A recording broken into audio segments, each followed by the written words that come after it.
This is the story of the 1972 no mint mark Lincoln cent, a coin most Americans have seen, spent, and ignored. Yet one tiny detail turned a handful of them into legends. Here's the first twist. In 1972, the Philadelphia Mint didn't use mint marks on pennies. So technically, almost every 1972 penny without a mint mark came from Philadelphia. That means simply finding a 1972 with no mint mark is not rare, because hidden among the billions struck that year was one of the most dramatic minting mistakes in American history. A mistake so bold you can see it without a microscope. A mistake that transformed pocket change into treasure. The 1972 double die obverse. Imagine holding a penny where the words, "Liberty, in God we trust," and even the date itself appeared doubled. Not slightly blurry, not worn, but boldly separated, like the design. Shifted and struck twice. That wasn't damage. That wasn't machine doubling. That was a die created with a misaligned impression during manufacturing, meaning every coin struck from that die carried the same dramatic doubling. And when collectors first noticed it, the hunt began. Let me ask you something. Not glanced. Not tossed into a tip jar. Looked. Because the difference between 1 cent and $1 million could be a fraction of a millimeter in the lettering. The double die 1972 no mint mark cent is one of the most famous varieties in American coinage. Experts have confirmed multiple classes of doubling for that year, but only one, the strongest and most dramatic, commands jaw-dropping premiums. And here's where the story turns electric. The in circulated condition, worn from decades of use. Examples have sold for hundreds, sometimes thousands, of dollars depending on clarity and preservation. The numbers begin to feel unreal, tens of thousands. Over $100,000 for elite specimens, and in theoretical top population, flawless red condition with perfect strike and eye appeal. Collectors have estimated values pushing toward the multi-million-dollar mark. Whispers of $2 million for the absolute finest imaginable example. $0.2 million for a penny. Pause for a second and let that sink in. A coin originally worth 1 cent, the same size as the ones jingling in your car's cup holder. Scarcity.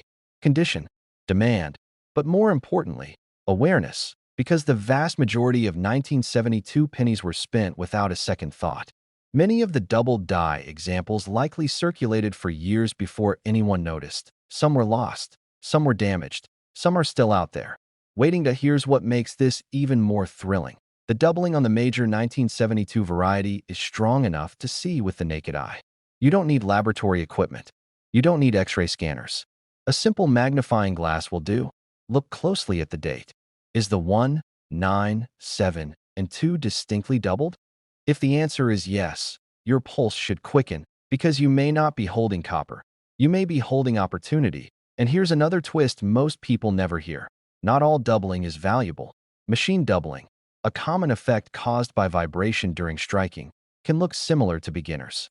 But machine doubling usually appears flat, shelf-like, and lacks depth. True double dies show rounded, raised design elements. They're part of the die itself.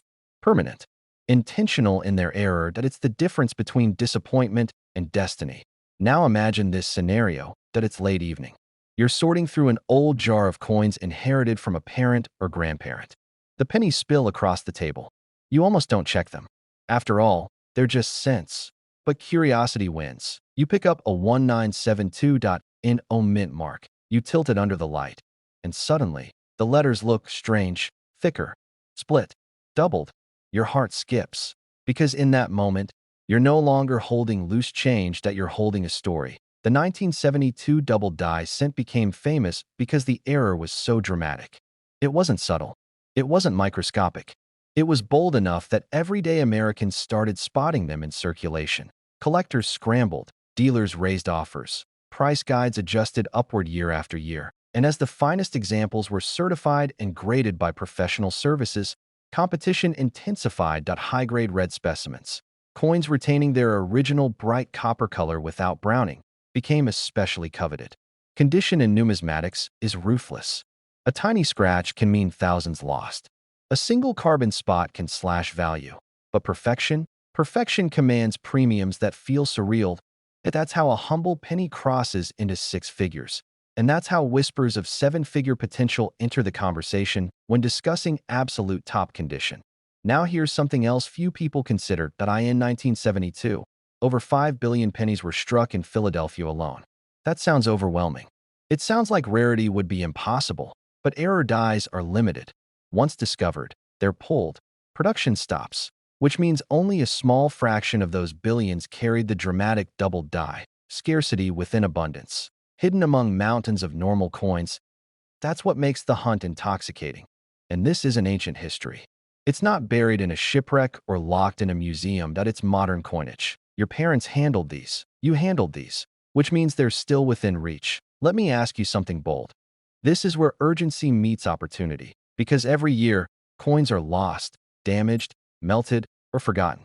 Every year, pristine examples become harder to find. Every year, collectors with deeper pockets compete for fewer elite pieces. And when supply tightens, prices climb. That's not hype. That's economics. Demand for iconic American era coins remains strong, especially among serious collectors who understand historical significance. The 1972 double die isn't just valuable because of rarity. It's valuable because it's famous, recognized, respected. It's part of numismatic lore, and legendary coins tend to hold attention. But here's the most empowering truth of all. You don't need insider connections. You don't need a six-figure investment. You need awareness. You need patience. And you need to look, because the line between ordinary and extraordinary in the coin world is razor thin. The right date, the right variety, the right condition. That's at point one small copper disc, struck more than 5 decades ago, could alter a financial future if discovered in exceptional condition. And yes, finding a perfect, multi-million-dollar specimen would be extraordinarily rare. But so was the first person who noticed the doubling. So was the collector who preserved a pristine red example instead of spending it. So was the individual who decided to check. Treasure doesn't always glitter. Sometimes it looks like a penny. Right now, somewhere in America, a jar of coins sits untouched. A drawer remains unopened. A forgotten collection gathers dust. And in one of those places, a 1972 no-mint mark double die cent may be hiding in plain sight, waiting for someone curious enough to look closer. Imagine being the person who finds it. Imagine the moment you realize what you're holding. The verification, the grading, the auction, the bids climbing higher and higher and higher, all because you paid attention to a single detail most people ignore. So tonight, don't scroll past this idea. Don't assume it's impossible. Open the jar, pull out the pennies, check every 1972. Look for bold, unmistakable doubling on the obverse. Study the letters. Trust your eyes. Because wealth has a funny way of hiding in everyday places. And the 1972 no-mint mark Lincoln cent proves something powerful. Sometimes, the smallest coin carries the biggest surprise. The question isn't whether these coins exist. Take a penny out of your pocket. Not a gold coin. Not a rare silver dollar. Just a simple, ordinary 1-cent piece. Now imagine that tiny copper coin being worth more than a beachfront mansion in Malibu, more than a lifetime of paychecks, more than most people will ever see in their bank account. $2.1 million. And here's the part that should make your pulse quicken. It might not even have a mint mark. Tonight, we're diving into the mystery of the 1981 no-mint mark Lincoln cent, a coin so common on the surface, yet hiding secrets that have stunned collectors and sparked rumors of life-changing sales. If you've ever dreamed that the next great American treasure could be sitting in your change jar, this story is for you. Because sometimes, the most ordinary coin carries the most extraordinary surprise. In 1981, America was changing. Inflation was high. The economy was shifting. And inside the U.S. Mint, something else was happening. Something subtle, almost invisible to the naked eye. That year, the United States Mint produced Lincoln cents at multiple facilities. Philadelphia struck coins without a mint mark. Denver added a small D. San Francisco produced proofs marked with an S. So a 1981 cent with no mint mark isn't unusual at all. In fact, millions upon millions were made in Philadelphia. Which begs the question. Here's where the story turns. In 1981, Lincoln cents were struck in 2 different compositions. One version was the traditional 95% copper alloy that had been used for decades. The other was an experimental shift toward a copper-plated zinc core, a cost-saving measure as copper prices climbed. 2 metals. Same year, Nearly identical appearance, but radically different value when rare errors enter the picture. But a microscopic fraction, a sliver so small it almost sounds impossible, carry hidden characteristics that transform them into legends. We're talking about dramatic off-center strikes, double dies that create ghostly shadows in the lettering, wrong planchet errors, transitional metal varieties, coins struck on experimental blanks, and pristine, flawless specimens graded at the absolute top of the condition scale. And in the world of elite coin collecting, condition is king. A coin graded MS 70, flawless under magnification, is like finding a perfect diamond in a pile of gravel. Almost mythical, almost never seen. Now imagine a rare error on the scarcer copper composition, preserved in near-perfect condition for over 4 decades. That's where six figures begin. That's where auction rooms go silent. And that's where whispers of million-dollar valuations start circulating among serious collectors. When a working die receives multiple impressions slightly misaligned, the result can be a visible doubling in the date, the word liberty, or I in God we trust.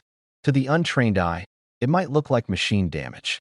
To a trained collector, it's electricity, because true double dies are born in the die itself.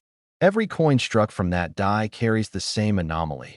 And when such an error appears on a 1981 no mint mark cent in exceptional condition, demand surges. But doubling is only one piece of the puzzle. There are also dramatic off-metal strikes, coins struck on the wrong type of blank. Imagine a Lincoln cent accidentally struck on a dime planchet. Smaller, lighter, instantly obvious to experts. Or struck on leftover copper stock during the transitional phase. Errors like these are not just rare. They're events, and events create headlines. Over the years, high-grade error cents from the early 1980s have commanded staggering prices at major auctions, especially when certified by top-tier grading services. In elite numismatic circles, registry set collectors compete fiercely for the single finest known example of a date and variety, .1 coin. One slot, one winner. And when two wealthy collectors want the same finest known specimen, logic leaves the room. That's how prices escalate beyond reason. That's how a penny can climb into six figures. And under the right storm of rarity, condition, demand, and publicity, valuations can soar into 7. Now let's pause for a second. Most people never look twice at modern coins. They assume treasure only lives in the 1800s. But history has proven that modern rarities can shock the market. Coins from the 1970s, 1980s, even the 1990s have stunned collectors when rare varieties surface in pristine condition. Because survival is everything. Very few. And that scarcity of perfection is what drives elite value. A typical circulated 1981 no mint mark cent. 1 cent, a bright red uncirculated copper example in high mint state. Potentially dozens of dollars. A certified top pop specimen, one of the finest known, that can leap into thousands. Now we're talking tens of thousands, possibly more. And when extraordinary rarity meets intense bidding competition, reported market valuations have climbed as high as $2.1 million for the absolute pinnacle examples under ideal circumstances. Is every 1981 no mint mark penny worth that? Absolutely not. But that's not the point. The difference between 1 cent and a fortune can come down to microscopic details. Weight, strike sharpness, color designation, brown, red-brown, or full blazing.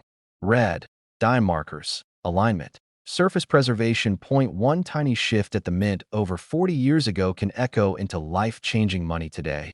And here's something else most people don't realize. Philadelphia did not place mint marks on cents in 1981.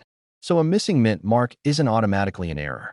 But confusion around mint marks has caused overlooked varieties before. Collectors who understand nuance win. Those who assume miss out.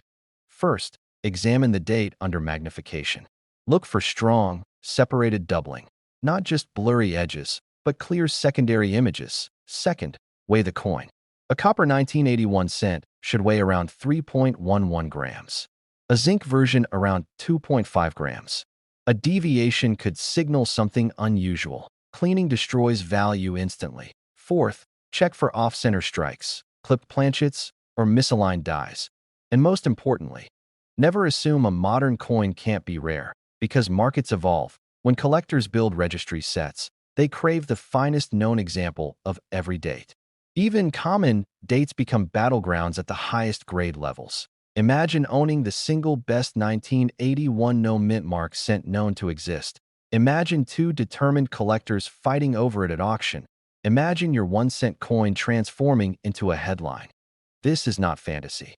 This is how the rare coin market works. IT rewards patience. IT rewards knowledge. IT rewards those willing to look closer than everyone else. And sometimes, it rewards the person who simply bothered to check their change.